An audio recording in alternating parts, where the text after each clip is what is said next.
अपना ध्यान देश की तरक्की पर लगाइए, देश को आगे बढ़ाने पर लगाइए। बेटी बेटी होती है, हिंदू की हो, मुसलमान की हो, सिख की हो, ईसाई की हो, उसकी इज्जत के साथ खिलवाड़ मत कीजिए, गुंडागर्दी मत कीजिए। आप तय करने वाले कोई नहीं होते। कौन क्या पहनेगा, कौन क्या खाएगा, कौन क्या कैसे रहेगा। आपने मुझे इस बजट पे अपनी बात कहने का मौका दिया।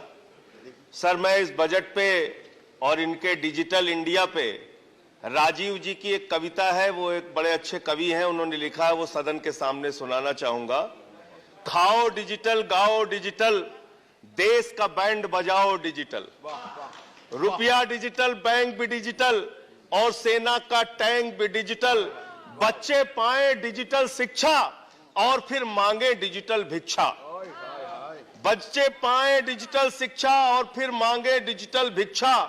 डिजिटल डॉक्टर, डिजिटल गोली, डिजिटल ईद और डिजिटल होली, डिजिटल सड़क पर डिजिटल कार, डिजिटल संसद और सरकार, डिजिटल खेत में करो किसानी, डिजिटल खाद और डिजिटल पानी, डिजिटल दूध और डिजिटल गाय, डिजिटल चीनी, डिजिटल चाय, भर के खाओ डिजिटल रोटी और फिर कर दो डिजिटल पोटी।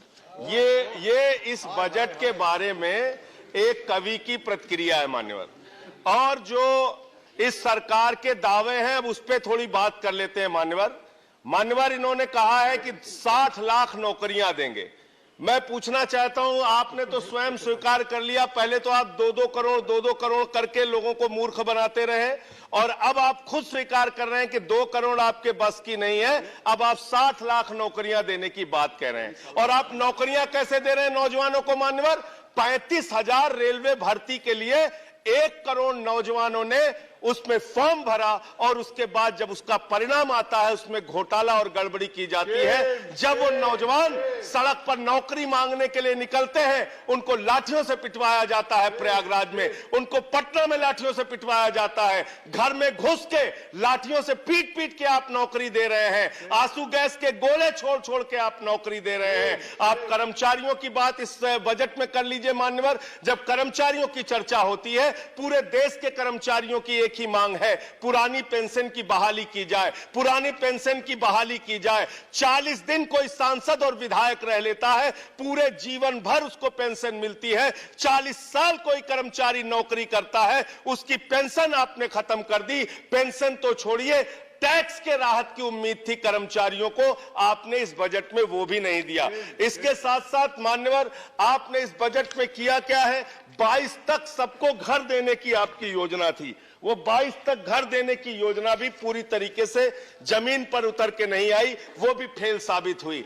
जब आपसे पूछा जाता है सरकार की उपलब्धि क्या है, सरकार की आमदनी क्या है, आप सीना ठोक के कहते हैं अरे हमने तो आमदनी बढ़ा दी, देश का एयरपोर्ट बेच दिया। फिर आपसे पूछा जाता है कुछ आमदनी बढ़ी क्या सरकार की, कहते हैं हाँ बिल्कुल बढ़ा दी।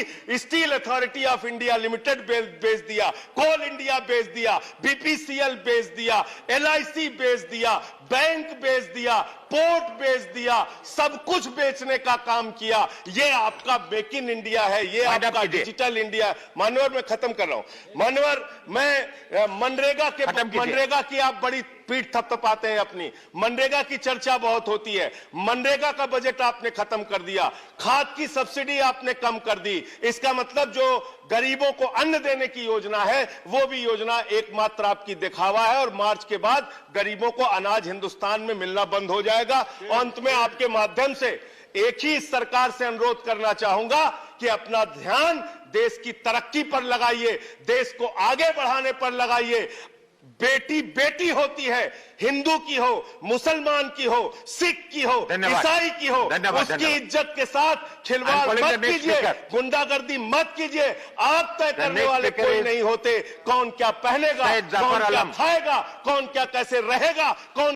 Zafar Islam, I'm sorry. Please. Thank you very much, sir.